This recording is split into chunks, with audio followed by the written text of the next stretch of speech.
Excited to jump into today's episode where we're going to cover some interesting posts from the T3 Facebook group, including the impact supercharging has on your battery, the poor quality of some of the dash cam videos, Tesla's record breaking third quarter, and more. But first, for those who may be unfamiliar, Tori, tell us a little bit more about the T3 community.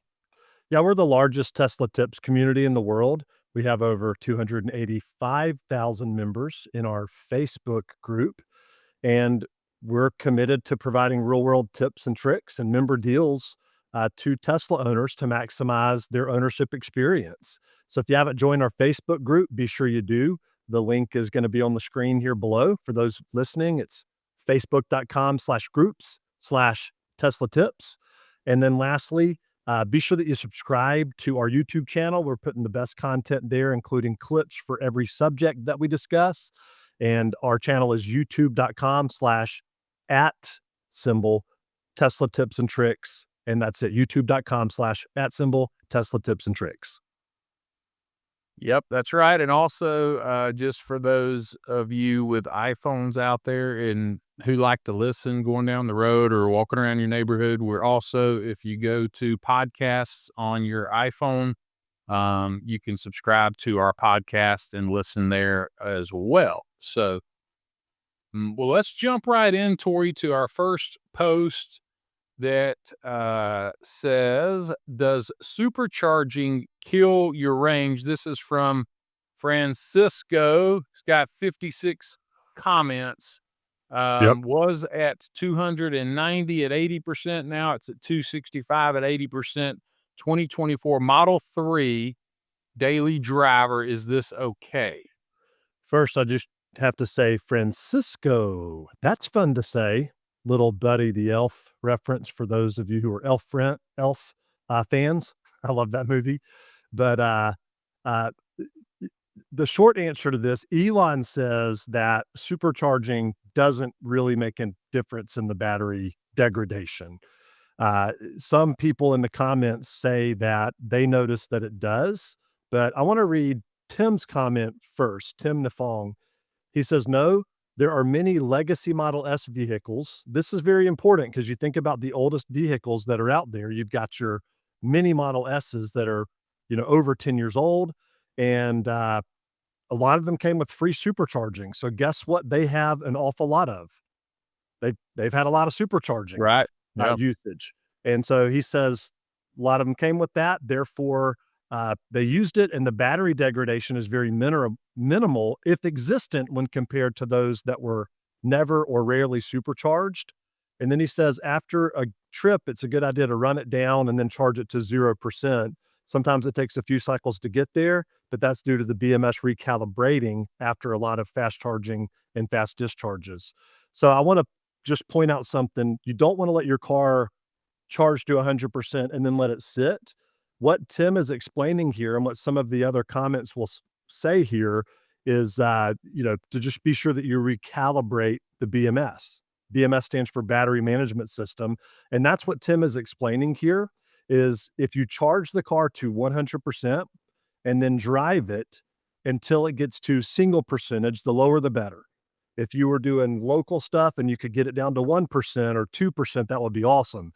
And then charge it to 100% without stopping again, and do that a couple of times, and it recalibrates the BMS, and you can see your stated range change after doing that. But again, a few people say that they do notice that supercharging has an impact.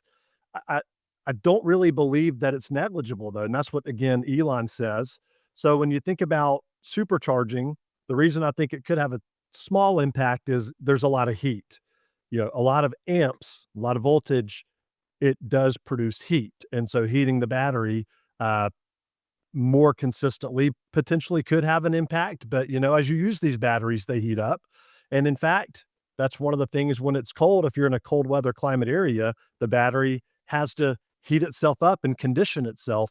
Then you have to precondition for charging. It heats itself up. So I just think it's very minimal, if at all. And I want to point out one more thing here, Rod.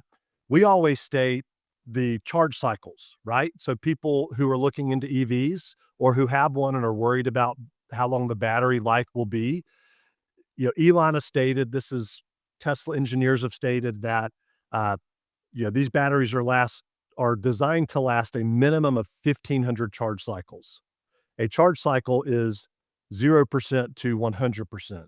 So you don't have to charge it 0 to 100% every time. If you charge it from 30% to 80%, that would be 0.5, 50% of one charge cycle. If you charge it from 50% to 70%, that's zero point 0.2 of one charge cycle. So over time, when you add all that up, if you look at 1,500 charge cycles, and let's just say that your car averages 275 miles on a full charge. If I do 275 miles times 1,500, it's 412,500 miles. So these batteries, they're designed to not fail for 1,500 charge cycles. But failure is different than degradation, right?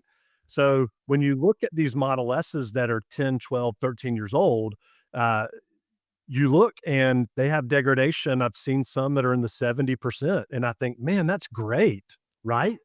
And you got cars with 300,000 miles on them, and the degradation on the battery is still at over 70%. And the difference between failure and degradation is about capacity. So degradation is how much capacity will the battery store? And as a battery ages and gets used all the time, it it it degrades its capacity to store energy. Therefore, it lowers the range.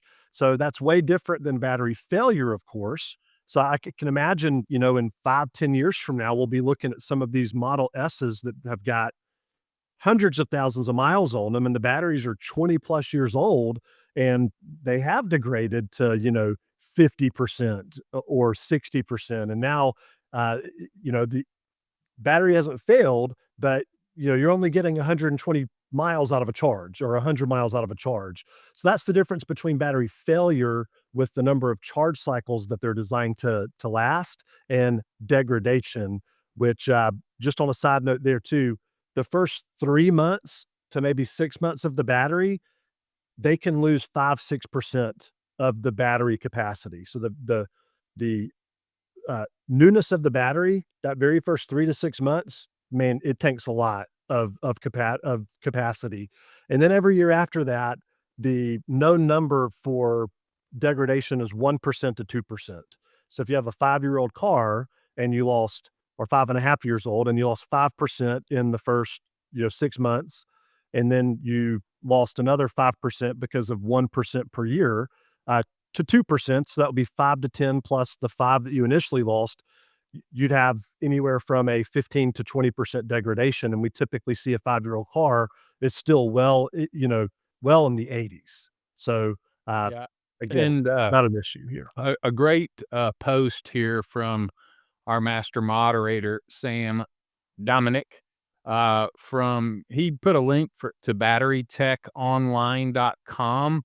And this is an independent report that studied the experts at Recurrent. When Tori, we're familiar with Recurrent. Both of you have signed up. We've signed up.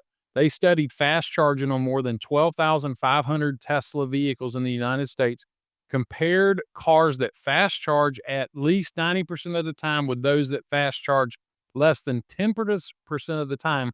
The results showed no statistically significant difference in range degradation between the two groups of Teslas. So, They thanks, have the data. Sam, That's for data.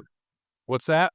I said, that's actual data. There's no feeling or Right, and what was that's it designed to? That's the real data. yeah. I wanted to give a shout out to Sam because that is not a report from Tesla. That is from Battery Tech Online, and the company who performed it is Recurrent, who again is not affiliated with Tesla. They go on in the report to basically substantiate and say that they're confirming Tesla's claims that supercharging doesn't. So sometimes it's hard to take the manufacturer's word for things, but Yes, this is a good independent study. So go check out that study, Francisco. Over the link is in here at Battery Tech Online to read the details on that. So with that, thanks again, Sam.